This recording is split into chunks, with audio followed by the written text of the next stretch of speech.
So this is very important. They may have not been abused, but just their beliefs, just at times they actually, with also a lot of clients that I work with, sometimes it can come from a parent who experienced abuse and then they're showing up with the overprotectiveness. They want to protect you, but because they don't, they're coming from this wound. The energy is not loving. It's more putting you down. It's more criticizing, because if you are not safe in your body, when it comes to creating anything, even receiving money, even being in a relationship with somebody, or even whatever that you want to create, business, relationship, because I love it when you say everything is personal. What comes to my mind is like everything is relational. If you do not have a relationship with yourself, you can't have a relationship with other people.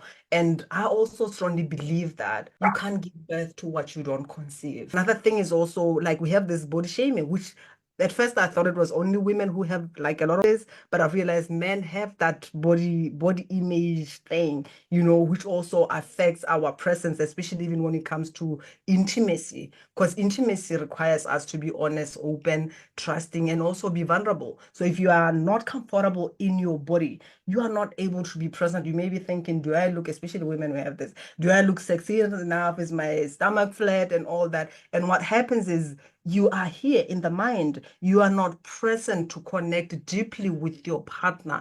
And because when it comes to even like that sexual connection or even like that activity, it's more about the energy. It's not more about you being in your head and feeling. And there's a rhythm that happens where there is communication that happens, but without words. Yeah. So does that relate to orgasmic creativity that you talk about? Yeah. Removing those blocks and being able to be free sexually with your partners?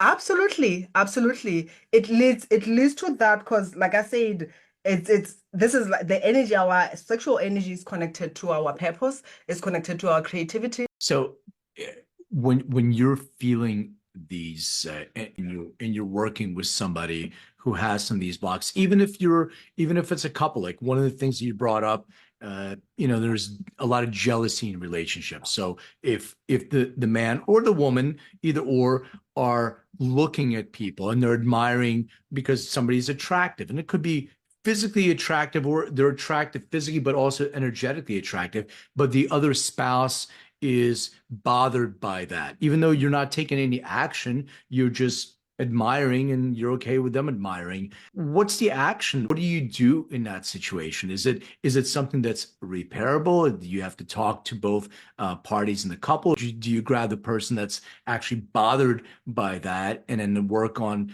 giving them a better comfort level with themselves so they're not bothered by somebody else that's looking at, somebody who's attractive? That's a good question. It's a difficult one, but on the other hand, like it's a difficult one to talk about it from just like words. Yeah. But what I witness is that when people have done the work, they can't help but experience it.